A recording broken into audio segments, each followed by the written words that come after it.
इस वीडियो में पवन सिंह से जुड़ा हुआ बहुत सारा टॉपिक है, तो अगर पवन सिंह का फैन है तो प्लीज़ इस वीडियो को पूरा देख ही ले ताकि पूरा अपडेट एक ही वीडियो में कवर हो जाए। सबसे पहले बात करते हैं पवन सिंह के जितने सारे फैंस हैं या फिर रील्स बनाने वाले क्रिएटर जो कि पवन सिंह के फैन पेज चलाते हैं, उन सबका रिक्वेस्ट है कि जो पवन सिंह आज से 10 साल पुराना रिलीज होने वाला गाना छोड़ चुके हैं उस गाने को रिलीज कर दिया जाए। गाने का बोल ये है।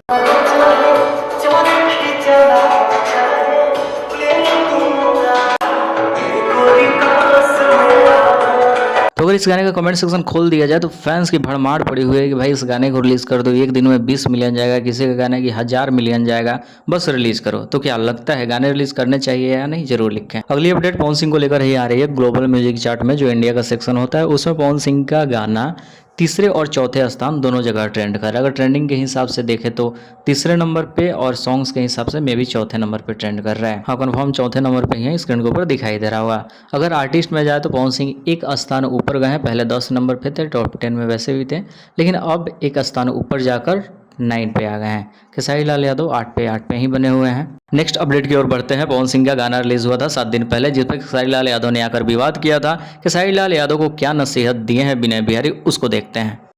अच्छा होता ये दिमाग अपने करियर को ऊपर बढ़ाने में लगता। खेसारी जी के पास भी ऐसे लोग हैं जो बिना गोड़ के हैं। सीना चौड़ा हो जाला हो। अगली अपडेट पवन सिंह की नई फिल्म सूर्यवंशम को लेकर आ रही है। पिछले कुछ दिनों से लोग बहुत ज़्यादा इंतजार कर रहे थे इस फिल्म के रिलीज होने का कि कब तक इस फिल्म को सिनेमाघर में रिलीज करते हो, क्योंकि कुछ महीना पहले जब इस फिल्म के ट्रेलर को यूट्यूब पर रिलीज किया गया था, लोगों ने भर भर के अपना प्यार दिया था, खास करके इस फिल्म के गाने को।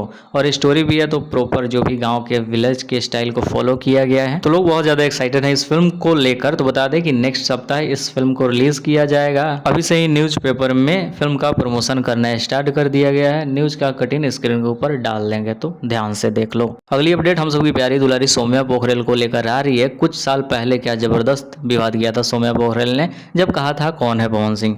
उसके बाद पवन सिंह ने एक गाने में मौका दिया था सौम्या पोखरेल को, लेकिन फैंस ने बोला था कि नहीं, सौम्या पोखरेल के साथ गाना आ गया तो फिर दिक्कत हो जाएगा। इस वजह से गाने को रोक दिया गया और बहुत सारे लोगों का उस समय माने तो कहना था कि जो पवन सिंह का गाना कलकतिया वाला आया था उसमें पहले सौम्या पोखरेल थी, लेकिन हटाकर किसी और एक्ट्रेस को मौका दिया गया था। और जो पवन सिंह का ड्रेस है, जरा इस पे ध्यान देना, पवन सिंह के साथ सौम्या पोखरेल खड़ी है, उसमें पवन सिंह ड्रेस वही पहने हुए हैं और गाने में भी ड्रेस यही है। तो हम सबको लगा कि सच में पवन सिंह ने सौम्या पोखरेल को गाने से हटा दिया है, लेकिन पता चला कि एक ड्रेस पहन के पवन सिंह ने 2 गाने शूटिंग कर लिए हैं और पवन सिंह का जो सौम्या पोखरेल के साथ गाना है वो अब तक रिलीज हुआ ही नहीं है। और सौम्या पोखरेल ने कहा है कि जो पवन सिंह के साथ गाना शूट हुआ था उस गाने का बोल अलग है। देखो जरा वीडियो। हमको तो पता चलता है ना हम कौन सॉन्ग किए हैं, वो तो हम देखते हैं जरूर कि हाँ ये सॉन्ग हम किए हुए थे, रिलीज हो गया। वो सॉन्ग अभी तक रिलीज नहीं हुआ है। परमिशन होता तो गा के सुना देती कौन सा सॉन्ग था। तो देखते हैं गाना रिलीज, डीपी हटा दूसरा लगा। तो देखते हैं आने वाले समय पवन सिंह उस गाने को रिलीज करते हैं या नहीं। क्या चाहते हो, पवन सिंह के साथ सौम्या पोखरेल का गाना है? कमेंट बॉक्स में लिखो। जितना हो सके इस वीडियो को शेयर करें, सब्सक्राइब करें। मिलते हैं बहुत जल्द बहुत सारे टॉपिक के साथ।